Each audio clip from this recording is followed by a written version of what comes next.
Liyayikhetha igumgedlela Nkosi enkulu uBhombela esitimela samampondo baba mkhulu phakathi. Amen.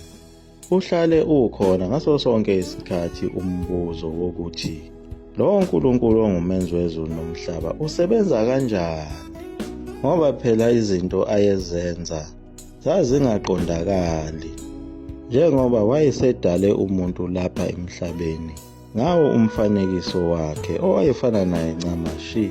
Wayalela abazali baleyo ngane ukuthi abayiqambe ngalo igama lakhe bethi iyoba nguShembe.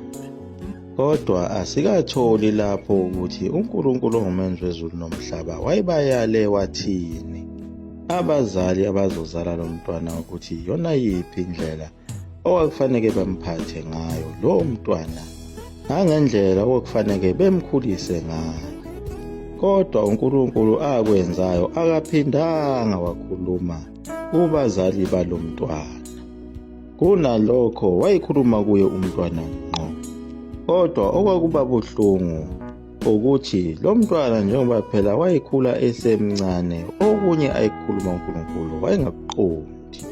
Njengoba lo mntwana waqanjwa ngalo igama likaNkulunkulu kwathiwa unguShembe, ekhulela eplazini, wake wangena khona enkophoro lapho kwakuhlala khona abasebenzi beplazi ngejubane, ekhiphe onke amehlo ngaphandle. Ilapho kwagcuma khona enye insizwa eyayikhulile yakwaMnguni eyambuza ukuthi wena mfana kwenze njani, yini ubaleke kangaka? Wehluleka ukuphendula. Kodwa ekugcineni wagcina esezobuza kuyo le nsizwa yakaMnguni ukuthi bhuti omdala yini ukuhloboka. Le nsizwa yakaMnguni yamphendula ngesankahlo uShembe yathi ngoba usemncane wazini ngazo zonke lezi zinto, yini ofuna ukuyazi? Wabhocobala uShembe njengoba wayumfana omncane elusa zona izimvu zaseplazini. Kodwa ngakusasa wabuye wambiza uShembe, esehlise umoya umfo kaMnguni, wabe eseyamchazela ukuthi yini ukuhloboka. uNkulunkulu wayemgqilaze kakhulu uShembe ngayo imiyalezo ayeyiletha kuyo eyayingaqondakali. Kodwa ebantwaneni ayekhula nabo uShembe babemazi ukuthi unezimanga, njengoba wake wabumba izinkomo zodaka ngesikhathi phela bedlala nabanye abantwana. Sebezilusa lezi nkomo zodaka ezakhe uShembe zahamba okwangempela. Ilapho wahlakazeka khona zonke izingane zibaleka zithuswa yilesi simanga, naye wabaleka kanye nazo.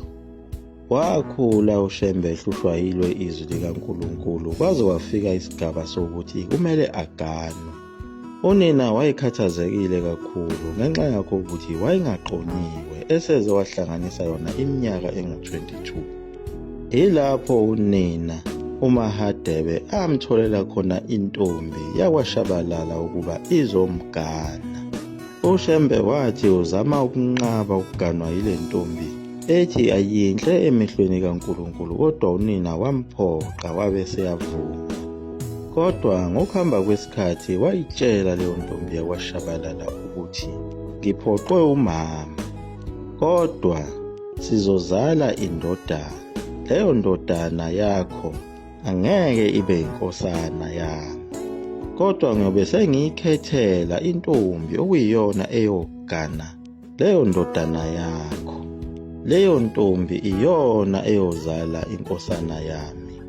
Kwahamba isikhathi yagcina isizelwe-ke leyo ngane, yaqanjwa igama kwathiwa uStanela. uShembe wabe seqhubeka nako ukugama kwakhe ngamanye amakhosikazi amabili ngaphezulu, uMasigasa noMangwenya. Kwahamba isikhathi waphinde wathatha enye ingoduso yakwaNtimbane ukuba nayo izomgana. Kanti lapho sekuzobhilida khona izwi likaNkulunkulu selimtshela ukuthi akahambe ayezweni lasempumalanga eyokhulula abantu bakaNkulunkulu ebugqileni bamangesi, ephinde ebabuyisele enkolweni kaNkulunkulu. Lelizwi lalikhuluma njena amabandla ezimishini ayeshumayela ngalo igama likaJesu ayethe chithi saka. Yiloko kwamdida uShembe ukuthi ngoba amasonto akhona njena alethwe ngabelungu, yini kukhulume izwi lithi kuye kumele afundise abantu inkolo kaNkulunkulu.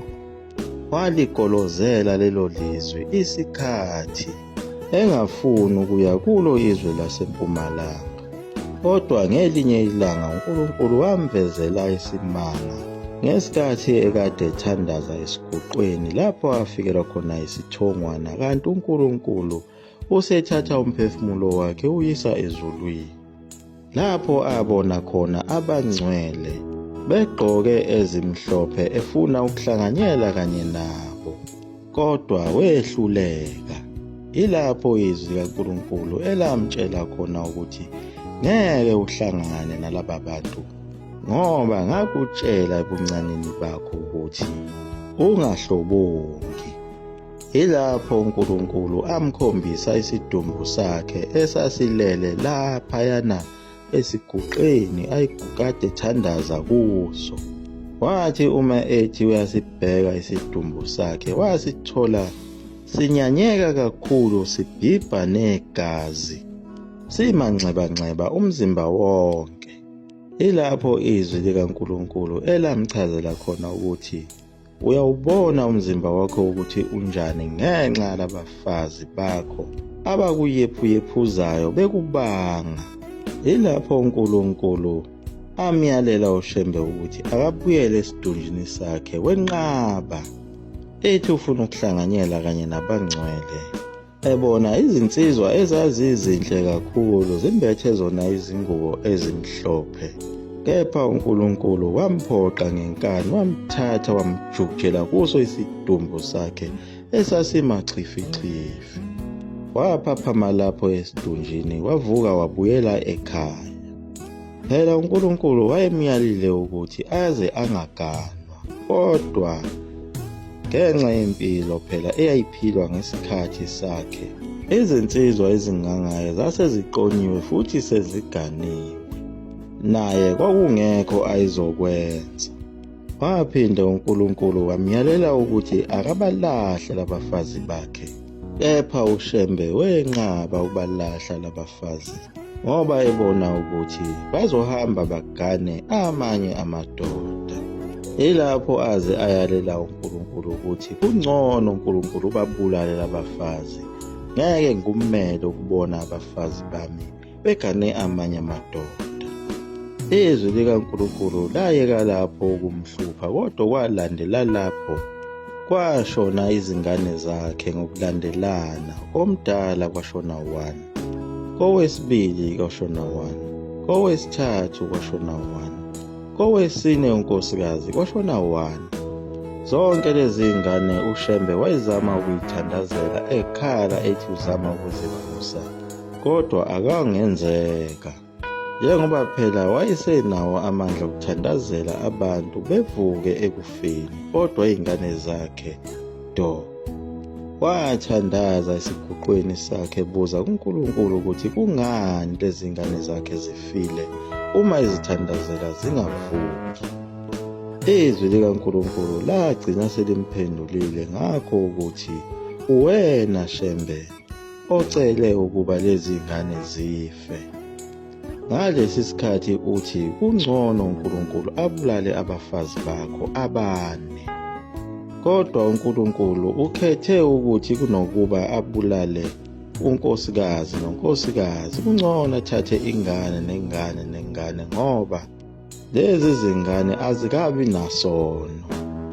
Manje amakhosikazi anezono, kumele uNkulunkulu abanike ithuba lokuthi baguquke bakholwe kuyo uNkulunkulu omenzi wezulu nomhlaba, bese bethethelelwa izono. Wamchazela kanjalo uNkulunkulu ukuthi lezi ngane ezishonile kungenxa yakhe uShembe. Wawa phansi ngamadolo wakhala. Zagcina sezifikelele 10 izingane zakhe uShembe ezabulawa uNkulunkulu, ngakho ukuthi wayengafuni ukuhamba eye ezweni laseMpumalanga. Lelo lizwe laseMpumalanga kwakuyikhona phela endaweni yaseHarding kuze kuzofika khona eThekwini kuya eZululand.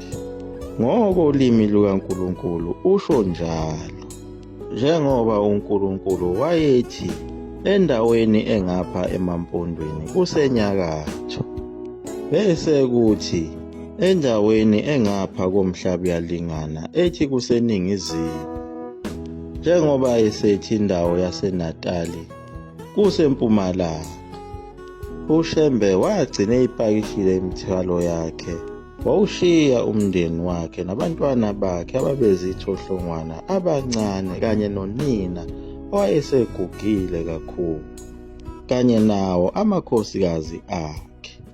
Uwashiya khona ezintabeni zaseNtabazwe, engekho umuntu wesilisa ongakwazi ukugada abantu besifazane kanye nezingane ezincane uma kukhona isimo esinzima esibavelelayo, njengoba neziqiwi ngalesa sikhathi zazingabiyiwe. Kwakuye kwenzeke ikhaya lihlaselwe yingwe emabalabala. Kanti okunye kwakuzoba inkinga kakhulu kwakuyiko ukuthi phela emaplazini lanihlala ngakho ukuthi kukhona indoda okuyiyona esebenzayo lapha eplazini. Uma engasekho osebenza kuleli plazi niyaxoshwa. Nakuwo lo mndeni wakhe uShembe esehambile esebheke kulo izwe laseNatali eyolibuyisela emthethweni kaNkulunkulu, elikhiphe kubo ubuthakathi nakuyo inkolo abasebeyinikezwe ngabelungu ababekhohliswe ngayo, kuthiwa inkolo kamenzi wezulu nomhlaba, kube kuyinkolo namasiko amaRoma. Umndeni wakhe uShembe basala bawukhipha ngesankahlu khona laphayana eplazini, wahamba wayokwenza amadlangala ngakhona emgwaqeni. Lo mndeni wawudidekile ungazi ukuthi uzokwenze njani. Ngaleso sikhathi uShembe wayeshumayela khona ezweni lakwaZulu, ehla enyuka. Umndeni wakhe uhlezi emgwaqeni, njengoba uShembe wayefike ngawo unyaka 1910, kuyiyo inyanga kaMashi, kwaze kwashaya wona unyaka ka-1913, lapho ayisebizelwe khona entabeni eyayinobungozi obukhulu, engazi noma uyobuya yini khona. Ngaleso sikhathi izingane zakhe zazisahleli khona emgwaqeni, sekuwunyaka wesithathu. Yilapho kwaze kwafika khona abomndeni wakankosikazi omdala uMashabalala. Izinsizwa zakhona kwaShabalala zazihlose ukuthi zizobalanda phela lapha emgwaqeni ukuba beyohlala ekhaya kwaShabalala. Yilapho kwanqaba khona umntwana omncane, lona wayezalwe ngesiprofetho, owumntwana kaNkulunkulu ovela ezulwini, owayesehlanganise yona iminyaka engu-8 ngesikhathi sika-1913, lapho wabhikisha khona ephikisa bona phela omalume bakhe ukuthi angiyindawo mina ngoba angiyena wakwaShabalala, noma ngingagqoka amasaka ngizohlala khona lapha ngoba ubaba wethu ukhona uyaphila. Lawo mazwi alo mntwana omncane ashintsha nabo abazali kanye nabo abantwana bakubo ababebadala kunaye, ubhuti wakhe omdala uStanela kanye nodadewabo abathathu. Lowo mntwana kwakuyiyo phela inkosi iLanga. Ngaleso sikhathi inyanga yezulu yayineminyaka ewu-6. Yilapho kwabonakala khona amadoda angaziwa efika khona lapha kulamadlangala ababehlala kuwo emgwaqeni. Lowo phela kwakuwuye umfundisi uMlangeni kanye naye umfundisi uMnqayi, ababethunywe uShembe ngawo unyaka ka-1913 bezolanda umndeni wakhe uShembe. Ngaleso sikhathi uShembe ubalanda njena akanawo umuzi, uhlala emzini wendiya uPhasariya. Usaqongelela imali yomuzi wasekuphakameni owawubiza 20 pound. Leyo kwakuyimali eyinkulu kakhulu ngaleso sikhathi, njengoba naye uShembe uma kwenzekile wathola umsebenzi wayekuthola noma ehola wona u2 pence, okuyimali eyayincane kakhulu. Wafika kanjalo uShembe kulo izwe lakwaZulu edele konke ayenakho, nemfuyo yakhe nezimbuzi kwaphela konke, njengoba neshumi lonke lezingane zakhe zafa. Ezele khona uzokhipha mina nawe emaketangeni ezimishini kanye nakuwo amaketangi omthakathi.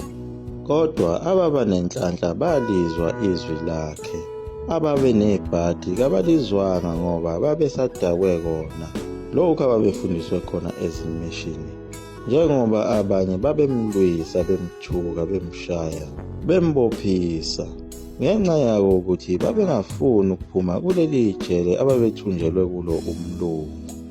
Belokhu behlabelela bekhomba khona emafini, bethi balinde umsindisi, bohlabelela uHosana, bazungeze isihlalo sobukhosi. Lezo zihlabelelo zabo ababezihlabelela zazihlatshelelwa yibo okhokho babo ngeminyaka yama-1700 kufika yona le nsumansumane, kwaze kwafika uShembe ngo-1910 besayihlabelela kuze kube namhlanje basalindile, basahlabelela yona leyo ngoma. Liyaguqa lapho ekumkhedlela nzulu amafutha omkhofu into omneswaphathe. Amen.